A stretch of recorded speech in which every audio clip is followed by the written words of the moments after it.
Καλησπέρα σας. Μαζί μας σήμερα έχουμε τον Ian Lesser, αντιπρόεδρο στο German Muscle Fund of the United States και ειδικό σε πάρα πολλά πράγματα, στην Μεσόγειο, στον Ατλαντικό.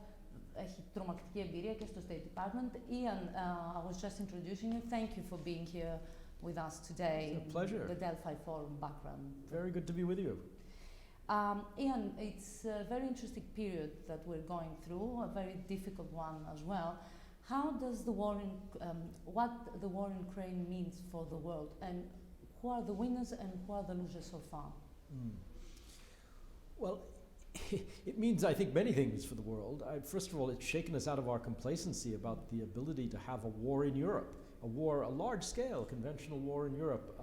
Sometimes people say it's the worst European security crisis for a generation. In fact, I think it's the worst crisis in European security since 1945, in terms of its scale, but also in terms of what it means for, not just for Europe, but for transatlantic partners. Even China is a stakeholder in this. Who is the winner and who is the loser? I think it's much too early to say.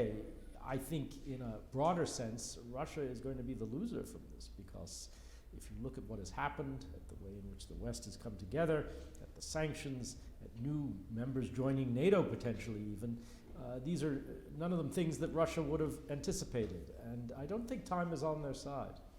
But is this like a beginning of a new Cold War, the way things are kind of being separated?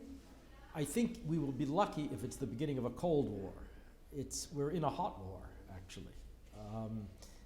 And certainly Ukraine and Russia are in a very hot war. And in some ways, it's ironic maybe, but I think we were safer during the Cold War than we are now. During the Cold War, there was a competition between systems, but it was predictable. It was rather stable. This is not predictable, and it's not stable at all. Are you afraid for the chemical and nuclear threat that there is, because NATO leaders agreed to activate its chemical and nuclear defense units? I mean, how possible of a threat is that? I don't think this is very likely, but the very fact that Putin has in fact threatened this in some sense is deeply disturbing, and it's understandable that NATO would want to respond. I don't think it's a high probability, but it's also not zero as a probability, which is frightening. You wrote that Western allies kind of saw Putin in a rational way. They thought they had to do with a rational actor, and of course they are not, and now they have to rethink of how they do things. What does this mean for NATO right now, and the role of NATO, for example? Well, it's a very good question, because I think NATO strategy, American strategy, European strategy for decades has been based on the idea of deterrence, but deterrence against an adversary that we understood, basically, what they wanted, what we felt was stabilizing, what was destabilizing, and that was the Cold War model. And we were prepared to think, for example, about North Korea and others that were in a sense kind of crazy states. So we had rational actors and we had crazy states. We never really came to grips with the idea of how you deter someone who's ruthless. I don't think Putin is irrational, but he displays a degree of ruthlessness that we've not priced into our strategy. But hadn't we seen some elements of this ruthlessness before? I mean, there is this argument of the Eastern European countries that the rest of the countries didn't take them seriously when they were warning. We saw how Putin dealt with the Chechens. We saw what happened in Crimea, and I mean, the bells were ringing. And there is this argument that the West didn't want to see the signs, or because of the economic and energy relations in energy, we hid the things under the carpet, basically. What do you think about that? Well, I would agree with that. I don't think anyone tried to hide it. I think there were simply different perceptions. And the closer you were to Russia, the more the threat was felt. And if you, as you say, if you look at the war with Georgia, 2008, and then Crimea, what happened in Chechnya, what happened in Syria, what is happening in Syria. You have many examples of this, and we should have taken a proper lesson from it, but we didn't. The US is trying, along with the EU, to find new ways of cooperation in order to get its dependency on Russia a bit lower. Do you think that's going to be a shift that's going to last, or is just for now to deal with things in the short term? I think if Europe can change its fundamental dependency on Russian energy, that shift will be durable.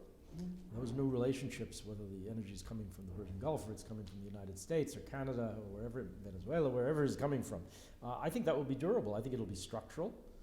And I think there will be every incentive not to go back to the way we are doing things now.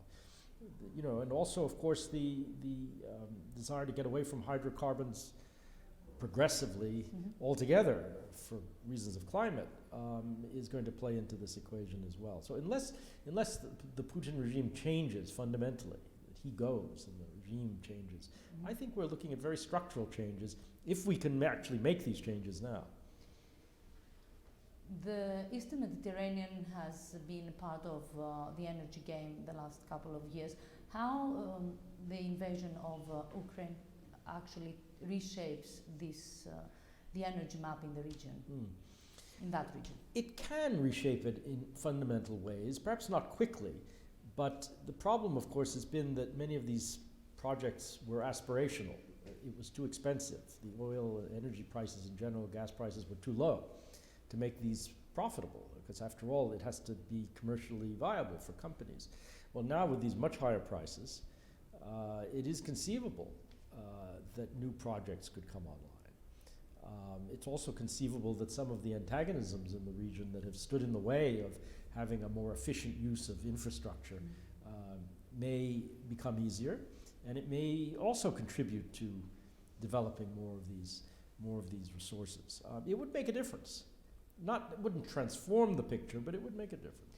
What about Turkey within this picture? Well, Turkey is a major stakeholder in this crisis. Turkey is deeply affected by it. It has a relationship with Russia, which we know about, economics, arms sales, many things, but also a relationship with Ukraine, and also it has a stake in the Black Sea itself, and it's a member of NATO. So they're not in an easy position. I think to the extent that Turkey's neighborhood becomes more and more dangerous, and I would include here Syria and other places, where there are many possibilities for Turkey to get in trouble with Russia, actually. I think they will be inclined to come back into an easier relationship with NATO. I could be wrong, it may take a while, but I think that's the general direction that the strategic environment will push them in. We see that Turkey is going through a very delicate balance right now, trying to juggle many things around. We see there's a financial crisis in Turkey. At the same time, it seems that Erdogan's popularity is actually rebounding. What do you see happening in the near future? They have elections next year, so do you see any change? Or well, I wouldn't underestimate President Erdogan's ability to rebound from these crises and to get re-elected. He's a very skilled politician. I mean, that said, the economic situation in the country is terrible. There are many risks for Turkey in the environment at the moment. I think even before the Ukraine crisis, Ankara was trying to soften a bit its approach in different areas, including the Eastern Mediterranean. Not as much as Turkey's neighbors might wish, but there was a bit of this. It's possible that President Erdogan might reach for some sort of nationalist card with the elections approaching. But above all, this really depends on what the Turkish opposition can do. Historically, they've not been very good at defeating him in elections, but it's possible. It is possible. So we'll have to see. It's a delicate moment for him. It still matters what happens in elections in Turkey, and it's not at all clear that he's going to win again. So from everything we have discussed, if you wanted to make one comment, something that the people should note right now, what would it be?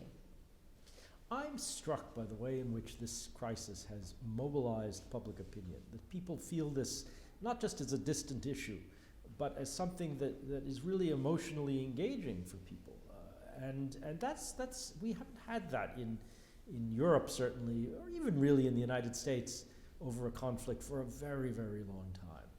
And I think that's going to be something that politicians and leaders it'll be difficult for them to ignore that there is this public pressure. And it will affect what we do on energy, it will affect what we do in terms of arming Ukraine, and how the refugees, these huge numbers of refugees, will be received.